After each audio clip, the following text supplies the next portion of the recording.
Hello, hello mga higala. Nanapod yung Megan Josa. So good morning mga higala, no? So kaya ulan dre mga higala.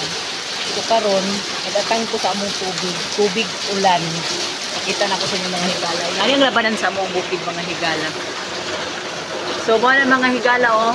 Daghan kayo among tubig karon. Oh. Daghan kayo among tubig karon. Kusog kayo ang ulan. Napuno ang aming drum. So ana mga higala. So ang amo ang tubig diri is tubig sa ulan, tinalod gikan sa amo ang atok. So karon swerte ta kay dahan tag tubig. So wala mong gamit nga panglaba, pangligo, pambubo sa CR. So mo na mga higala, ang amo ang tubig na ginainom is kana.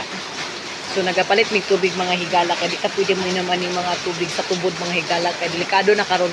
Dili pareha sa unang panahon nga pwede na ta mo inom nya karon kay contaminated naman karon. So, direta.